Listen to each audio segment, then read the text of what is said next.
की भक्ति धारण की जिनके काज सरो ओम जय दशमी रमण।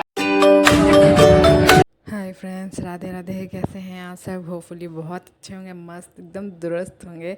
फ्रेंड्स, ये हमने शिवरात्रि के दिन कथा सुनी हुई है श्री सत्यनारायण भगवान की, जो कि पहले से हमने मान रखी थी। अपने घर पे मैंने सुनी है, वहाँ पे भगवान जी का ही स्थान है जहाँ पे हमने सुनी है कथा सत्यनारायण भगवान की। फ्रेंड्स, यहाँ पे हमने जब कथा सुनी तो गुरुकुल से हमने पंडित जी बुलाए थे। एक्चुअली पंडित जी हमारे जो हैं वो बहुत छोटे छोटे से हैं, तो ये हमने गुरुकुल से बुलाए थे। तो गुरुकुल से ये दो लोग हमेशा साथ में आते हैं पूजा करवाने के लिए। तो यहाँ पे दोनों लोग पूजा करवाने के लिए आए हुए थे पंडित जी हमारे।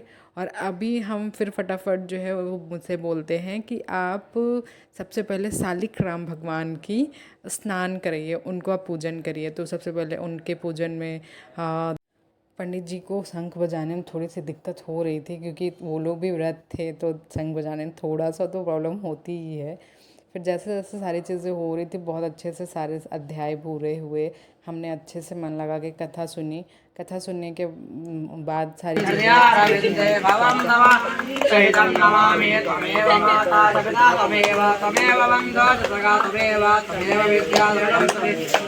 सर्वं मम देव देव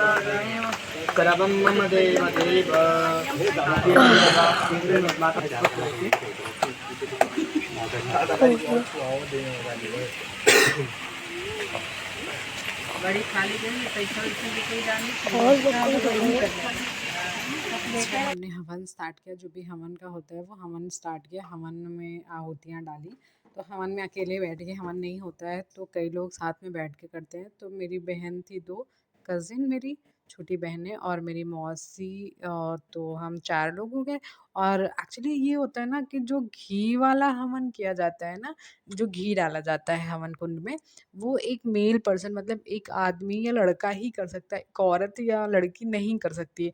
तो मेरे हस्बैंड किसी कारण से नहीं जा पाए थे, क्योंकि उनको कुछ ज़रूरी काम आ गया था, जिसकी वजह से वो पूजा में नहीं शामिल हो पाए थे।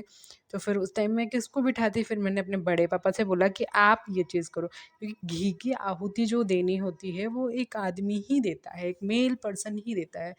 शायद आप लोगों को पता होगा। जिसको इसको पता होगा फ्रेंड एक बार कमेंट ज़रूर करिएगा कि ऐसा सबके यहाँ होता है, सिर्फ हमारे यहाँ होता है? पंडित जी ने हमारे यहाँ ही कराया ऐसा। फिर हमने ये चीज़ें करने के बाद, हवन पूरा होने के बाद, फिर सारा प्रसाद रखा, प्रसाद की पूजा की, क्योंकि प्रसाद भगवान जी को अर्पण किया जाता है। अर्पण करने के बाद हम लोग उस प्रसाद को ग्रहण करते हैं। तो हमने सब प्रसाद की पूजा की। उसके बाद सभी लोगों ने प्रसाद को वितरण किया और पंडित जी ने सबके रक्षा सूत्र बांधे। पहले सबसे पहले मेरे बांधा, क्योंकि मैंने पूजा की थी, मैंने ही कथा सुनी थी। प्रसाद मुझे दिया और फिर उसके बाद सबके उन्होंने रक्षा सूत्र बांधा। फ्रेंड्स, आपको ये वीडियो कैसा लगा? Please like, comment, share, subscribe ज़रूर करिए। फ्रेंड्स, आप लोगों का प्यार सबने सपोर्ट ज़रूर चाहिए। खूब